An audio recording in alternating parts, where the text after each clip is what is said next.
All right, 2024 Freeride Turbo R 146. I mean, a lot of people are getting the 146 this year. I haven't had one in a long time. That 2012 Freeride was my last 146, so I'm super fired up. This thing's gonna be a beast, especially with that power from the Turbo R. But I'm gonna talk to you and show you guys a couple parts that I like to put on these things right out of the box, because I like to dial it in and customize the parts for my style, and that way it's a more comfortable ride for me out on the mountain. So let's check it out. All right, first things first, good thing when you buy your sleds at Tom's, you can have them put on the Fox suspension. We've got the QS3 remote resi piggyback shocks here. These things are epic. I love dialing them in. You've got compression, main chamber, evol chamber, you've got rebound, and you can really dial this shock system in to perform exactly how you want. The other shock upgrade I like to do is the Tom's eMotion skid. It removes the torsion springs here in the rear. That way you're a true air ride. You got a couple other key components here. A rear arm. We're doing the lockout no T-motion on this.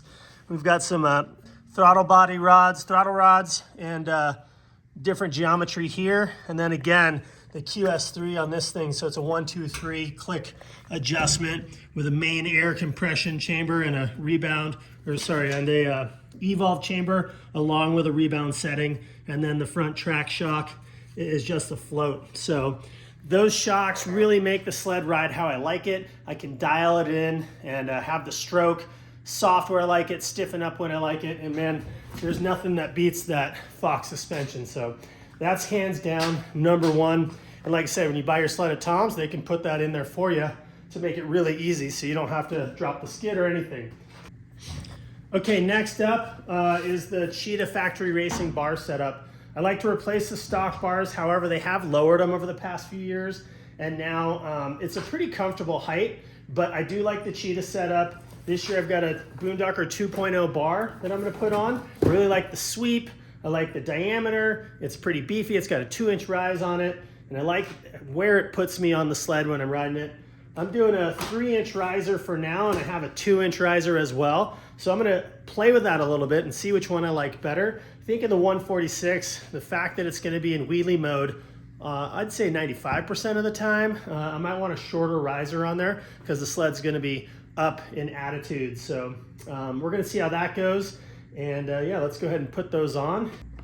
A couple other things with the bars, I also like to put in the Munster Finger Throttle. You know, why run a finger throttle? Well, I get more grip out of it. I like the action, pulling with my finger instead of my thumb. My index finger is a lot quicker than my thumb. I've got more grip strength, and I find that I can hang on better. And I don't know, after the 3 days riding it, when I started riding it back in like 2017, I was hooked, and I can't imagine riding without it. A couple other great products that Munster has is a aluminum brake reservoir. Super easy to install. It's like very quick and easy to replace the stock plastic one. The aluminum one is sweet because that means you're not gonna break it if you do hit trees, because most of us are riding a lot of trees these days. And then a kill switch and a reverse switch, which are billet aluminum. And it's not a press down and pull back up. You gotta hold it down to kill it. So those are a couple of the products that I like throwing on from Munster. Okay, first steps first, I take everything off the handlebars, and then I'm gonna retrace the stock grip heater wires all the way down into where they plug in into the sled. Okay, I just opened these up. You gotta check these out. Doing hand warmers used to kind of be a pain in the butt. You had to splice them, but now they come with the factory OEM plug-in style, so you can follow it all the way down to the computer plug-in spot and just replace the wires and then run it back in the whole kind of setup. So it's super easy, very seamless, no more shorting out. So these grip heaters are bomber. They also upgraded the coating on here, the sleeve that they come in, and they look way beefier. So these things should be sick. So heck yeah, Cheetah Factory Racing. Now we're talking.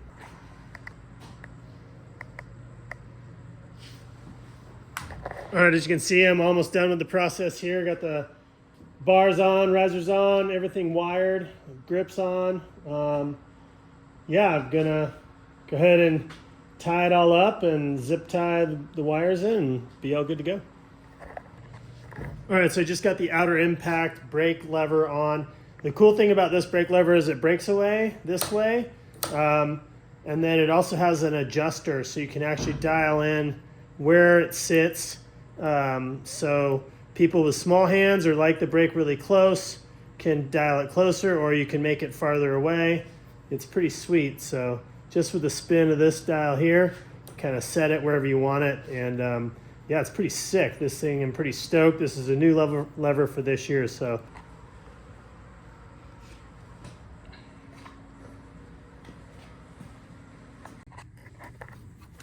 right now I'm up inside the tunnel, 146 tunnel. It's kind of tight in here, but I'm just taking the bumper off so we can start putting the wrap on.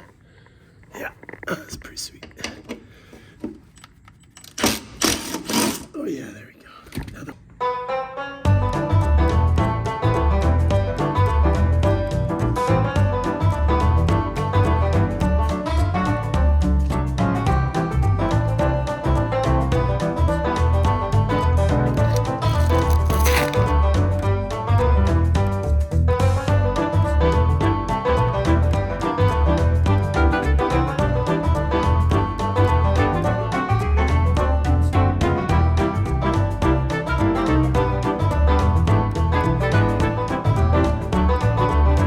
so since I'm not such a great mechanic, this year I learned that you don't have to remove your pipe sensor bolts or sensors. You can actually just take out the bumper bolt. So when you're pulling your pipe, you can just remove, I'm trying to do this one-handed, remove these, and then that way you're not having to screw and unscrew your pipe sensors, because we all know how these like to cross thread, miss thread, not get tight enough to blow out and then melt your hood. So yeah, all you gotta do is remove these wires, and then this whole thing comes out with the pipe.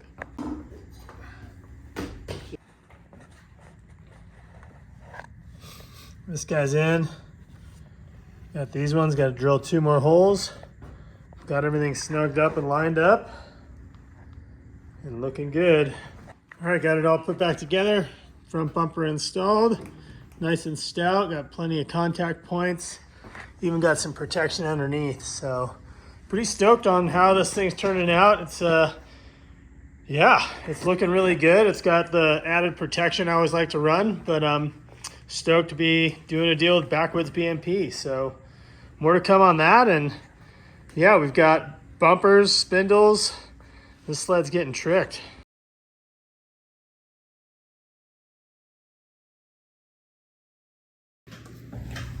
Well, got it all put back together. Front bumper, rear bumper, spindles, all from Backwoods BMP. Spindles ride great. I'm stoked for the protection on the bumpers, but in here it looks really sick. So let's get it outside, and if you know what time it is, well, you should know what time it is, because it's wheelie time.